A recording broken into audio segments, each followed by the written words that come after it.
ইউটিউবে প্রথম 1000 সাবস্ক্রাইবার পাওয়া এত কঠিন কেন? আপনি হয়তো পরিশ্রম করে ভিডিও বানাচ্ছেন কিন্তু কোনোভাবেই সাবস্ক্রাইবার বাড়ছে না। এর পিছনে আসল কারণটা কি? সমস্যা কি তোমার ভিডিওতে নাকি ইউটিউব অ্যালগরিথমের? বেশিরভাগ নতুন ইউটিউবারই জানে না যে সাবস্ক্রাইবার না বাড়ার পিছনে আসল কারণটা কি। আজকের এই ভিডিওর মাধ্যমে আমি এমন 7টা কারণের কথা বলবো যে ভুলগুলা নতুন ইউটিউবাররা প্রতিদিনই করে থাকে, এবং এর মধ্যে সবার শেষে 7 নম্বর কারণটা হয়তো আপনি নিজে করছেন। প্রথম কারণটা হচ্ছে মানুষ আপনাকে এখনও চেনে না। আপনি হয়তো ভাবছেন যে আমি এত ভালো ভিডিও বানাচ্ছি, আপলোড করতেছি, কিন্তু আমাকে কেউ সাবস্ক্রাইব করছে না কেন? আপনি যখন নতুন নতুন ইউটিউবে ভিডিও আপলোড করা শুরু করবেন, দর্শকরা আপনার ভিডিওতে ক্লিক করবে, তারা হয়তো ভিডিওটাও দেখবে, কিন্তু দর্শক কখন সাবস্ক্রাইব করে?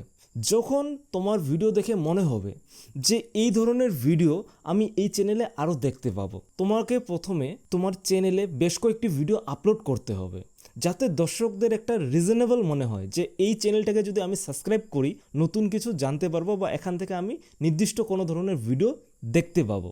সুতরাং চ্যানেল বানিয়ে ভিডিও আপলোড করার সাথে সাথেই কেউ আমাদের চ্যানেলকে সাবস্ক্রাইব করবে না। দ্বিতীয় কারণ হচ্ছে আপনার চ্যানেলের পরিষ্কার পরিচয় নেই। এমন হতে পারে যে আজকে আপনি ব্লগ ভিডিও আপলোড করতেছেন, কালকে আবার টেকনোলজি রিলেটেড ভিডিও আপলোড করতেছেন। এভাবে যদি একের পর এক টপিক চেঞ্জ করতে থাকো, তাহলে দর্শকরা কিন্তু কোনোদিন আপনার চ্যানেলকে সাবস্ক্রাইব করবে না। শুরুতে আপনার চ্যানেলের একটা ক্লিয়ার ডিরেকশন থাকতে হবে যে আপনার চ্যানেলটা কোন টপিকের উপর, ইউটিউব টিপস নিয়ে নাকি টেক রিলেটেড নাকি ভিডিও এডিটিং নিয়ে, এটার কিন্তু একটা ক্লিয়ার ধারণা দিতে হবে। হয় কি, আমরা যখন কারো ভিডিও দেখে আমরা ইউটিউবে ভিডিও আপলোড করি, আমরা কিন্তু বড় ইউটিউবারদের ফলো করি এবং তারা নানান ধরনের ভিডিও আপলোড করে, তবু তাদের ভিডিওতে ভিউজ হয়। এর পিছনে কারণ হচ্ছে তাদের কিন্তু অলরেডি একটা ফেস ভ্যালু রয়েছে, তাই তারা যাই আপলোড করুক না কেন তাদের ভিডিওতে কিছু পরিমাণ একটা ভিউজ কিন্তু আসবেই। কিন্তু সেটা ফলো করে আমরা যখন আমাদের চ্যানেলে কোনো ভিডিও আপলোড করি, আমাদের কিন্তু একটা ক্লিয়ার নিশের উপর ভিডিও আপলোড করতে হয়, একটা ক্লিয়ার একটা টপিকের উপর ভিডিও আপলোড করতে হয়। তখনই কিন্তু আমরা আমাদের নতুন চ্যানেলে নতুন সাবস্ক্রাইবার পাবো। আর যদি আমরা বড় ক্রিয়েটরদের মতো করে যা পাই তাই ভিডিও আপলোড করা শুরু করি, তাহলে কিন্তু কখনোই আমরা আমাদের চ্যানেলে সাবস্ক্রাইবার পাবো না। 3 নম্বর কারণটা হচ্ছে আপনি সাবস্ক্রাইবারের জন্য নয়, ভিউজ পাওয়ার জন্য ভিডিও বানাচ্ছেন। এই বিষয়টা যতটা সিম্পল মনে হয় ততটা সিম্পল কিন্তু না। ভিউজ আমরা যে কোনো ভিডিওতেই পেতে পারি। যে কোনো ভাইরাল টপিকের উপর যদি ভিডিও আপলোড করি, যে কোনো ভিডিওতে যখন তখন কিন্তু আমাদের ভিডিওতে ভিউজ আসতে পারে, এবং ভিউজ আসলেই যে সেখান থেকে আমরা সাবস্ক্রাইবার পাবো এমন কিন্তু কোনো কথা নেই। যদি আপনি খুব তাড়াতাড়ি আপনার চ্যানেলে সাবস্ক্রাইবার পেতে চান, শুরুর দিকের ভিডিওগুলো এমন হতে হবে যেখান থেকে দর্শকরা কিছু শিখতে পারবে বা কোনো কিছু জানতে পারবে। আপনার ভিডিও দেখে দর্শকরা যখন নতুন কিছু জানতে পারবে বা শিখতে পারবে, তখনই কিন্তু তারা আপনার চ্যানেলকে সাবস্ক্রাইব করবে। সুতরাং সাবস্ক্রাইবার বাড়াতে হলে তোমাকে কিন্তু নলেজেবল বা কোনো ভ্যালুয়েবল ভিডিও আপলোড করতে হবে। 4 নম্বর কারণ হচ্ছে আপনি দর্শকদের সাবস্ক্রাইব করার জন্য রিজন দিচ্ছেন না, কোনো কারণ দিচ্ছেন না। শুধু ভিডিও শেষে বা শুরুর দিকে ভিডিওটা ভালো লাগলে চ্যানেলটা সাবস্ক্রাইব করবে, এটা কিন্তু যথেষ্ট কারণ না তোমার চ্যানেলকে সাবস্ক্রাইব করার জন্য। তোমাদের দর্শকদের একটা রিজন দিতে হবে যে আমার চ্যানেলটা সাবস্ক্রাইব করলে আরও এই ধরনের ভিডিও দেখতে পারবে বা এই এই বিষয়ের উপর তোমরা জানতে পারবে। এভাবে যদি তোমরা একটা রিজন দিতে পারো এবং দর্শকদের যদি মনে হয় হ্যাঁ সত্যি এই ভিডিওটা দেখে আমি যা জানতে পারলাম, এই চ্যানেলটাকে সাবস্ক্রাইব করলে হয়তো ভবিষ্যতে আরও নতুন কিছু জানতে পারবো বা নতুন কিছু শিখতে পারবো, মানে দর্শকদের প্রবলেম সলভ করতে হবে, তবেই কিন্তু দর্শকরা তোমার চ্যানেলকে সাবস্ক্রাইব করবে।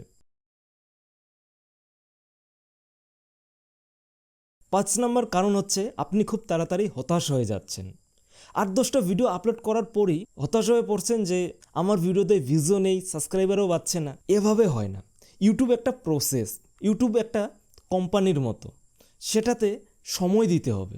ইউটিউবে তোমার সাবস্ক্রাইবারও বাড়বে, ভিউজও বাড়বে, কিন্তু এর জন্য ইউটিউবকে একটু সময় দিতে হবে। প্রথমে যে সমস্ত ভিডিওগুলো আপলোড করবে সেখান থেকে তোমরা জানতে পারবে যে কিভাবে ক্যামেরার সামনে কথা বলতে হয়, কিভাবে স্টোরি টেলিং করতে হয়, কিভাবে থাম্বনেল বানাতে হয়, তারপরে কিভাবে টাইটেল, ট্যাগ, ডেসক্রিপশন এগুলি বসাতে হয়, এগুলো কিন্তু প্রথমে যে ভিডিওগুলো আপলোড করবে সেখান থেকে শিখতে পারবে। এবং এভাবে আস্তে আস্তে যখন তোমার ভিডিওর কোয়ালিটি, কোয়ান্টিটি ধীরে ধীরে বাড়তে থাকবে, তোমার সাবস্ক্রাইবারের সংখ্যাও কিন্তু খুব তাড়াতাড়ি গ্রো করা শুরু করবে। সুতরাং একটু সময় দিতে হবে, একটু ধৈর্য ধরতেই হবে। 6 নম্বর কারণ, আপনার ভিডিওতে হুক নেই। ভিডিওর শুরুতে এমন কোনো কথা বলা যাবে না যেটাতে দর্শকরা বোরিং হয়ে ভিডিও শুরুতেই তোমার ভিডিওকে স্কিপ করে চলে যাবে। এটা কখনোই করা যাবে না। ভিডিওর শুরুতে দর্শকদের মনে একটা প্রশ্ন জাগাতে হবে, এই ভিডিওটা আমি কেন দেখব, এই রিলেটেড কিন্তু তোমাকে প্রশ্ন জাগাতে হবে। তোমার ভিডিওর শুরুর দিকটা প্রথম 20-30 সেকেন্ড কিন্তু খুব ভালোভাবে ধরে রাখতে হবে। প্রথম 20-30 সেকেন্ড যদি ধরে রাখতে পারো, তবেই কিন্তু তোমার ভিডিওটা দর্শকরা সম্পূর্ণ ওয়াচ করবে। এবং সম্পূর্ণ ওয়াচ করার পর যদি দর্শকদের মনে হয় হ্যাঁ সত্যি এই ভিডিও থেকে আমি কিছু জানতে পারলাম, তাহলে অবশ্যই কিন্তু তোমার চ্যানেলকে সাবস্ক্রাইব করবে। 7 নম্বর কারণ, আপনি অডিয়েন্সের সমস্যা বুঝছেন না। ইউটিউবের দর্শকরা শুধুমাত্র আপনার ভিডিও দেখার জন্য ভিডিওতে ক্লিক করে না, তারা একটা আশা নিয়ে তোমার ভিডিওতে ক্লিক করে। কোনো একটা সমস্যার সমাধান হবে বা কোনো একটা বিষয়ে তারা জানতে পারবে, এর উপর ডিপেন্ড করে কিন্তু তারা তোমাদের ভিডিওতে ক্লিক করে। সুতরাং তুমি যে ধরনের ভিডিও বানাও সেই রিলেটেড দর্শকদের কি প্রয়োজন, তাদের সমস্যাটা কোথায়, সেই রিলেটেড ভিডিও বানাতে হবে। যেমন আমার যে ক্যাটাগরি রয়েছে সেখানে ভিউজ কিভাবে বাড়বে, সাবস্ক্রাইবার কিভাবে বাড়বে, কপিরাইট ক্লেম আসলে কি করতে হবে, এই রিলেটেড যদি আমি ভিডিও বানাই তাহলে আমার ভিডিওতে দর্শকরা ক্লিক করবে। এবার আমি যদি ফাইন্যান্সের উপর কোনো ভিডিও বানাই, আমার দর্শকদের কিন্তু ফাইন্যান্স নিয়ে কোনো সমস্যা নেই, তারা কিন্তু ফাইন্যান্সের উপর ভিডিও দেখতে চায় না, তাহলে কিন্তু আমার চ্যানেলকে তারা কখনোই সাবস্ক্রাইব করবে না। আমি যে ধরনের ভিডিও বানাই সেই রিলেটেড যে দর্শক আমার চ্যানেলে আসবে তাদের কি সমস্যা রয়েছে, সেই সমস্যার কথা মাথায় রেখে তোমাদের ভিডিও আপলোড করতে হবে। আপনার অডিয়েন্সের জন্য কোন ধরনের ভিডিওটা ভালো হবে, তাদের প্রবলেম সলভ হবে, সেই রিলেটেড যদি ভিডিও আপলোড করো তাহলেই কিন্তু তোমার চ্যানেলকে তারা সাবস্ক্রাইব করবে। আশা করি তোমাদের বিষয়টা বোঝাতে পারলাম। মেইন কথা হচ্ছে ভিউজ পাওয়ার বিষয়টা আলাদা এবং সাবস্ক্রাইবার পাওয়ার বিষয়টা আলাদা। অনেক চ্যানেল এরকম দেখবে যাদের সাবস্ক্রাইবার সংখ্যা অনেক বেশি কিন্তু ভিউজ খুবই কম। এর পিছনে এটাই কারণ, তারা কিন্তু শুধুমাত্র দর্শকদের প্রবলেম সলভ করে। সুতরাং যাদের সমস্যার সমাধান হবে তারাই তো তার চ্যানেলকে সাবস্ক্রাইব করবে। এবার আমি যদি আমার চ্যানেলে যখন যা মনে হয় তাই আপলোড করি, তাহলে কোনো দর্শক কিন্তু আমার চ্যানেলকে সাবস্ক্রাইব করবে না। হয়তো আমার ভিডিওতে ভিউজ আসতে পারে কিন্তু সাবস্ক্রাইব কিন্তু করবে না। ভিউজের ব্যাপারটা আলাদা, সাবস্ক্রাইবারের ব্যাপারটা আলাদা। সাবস্ক্রাইবার বাড়ানোর জন্য একটা কাজই তোমাদের করতে হবে, শুধুমাত্র সমস্যার সমাধান করতে হবে। সেটা কার সমস্যার সমাধান হবে, তোমরা পার্টিকুলার যে টপিকের উপর ভিডিও আপলোড করবে সেই টপিকের উপর যে সমস্ত দর্শক তোমার চ্যানেলে আসবে তাদের যদি সমস্যার সমাধান হয় অবশ্যই তারা তোমার চ্যানেলকে সাবস্ক্রাইব করবে। তো ভিডিওটা এখানেই শেষ করছি।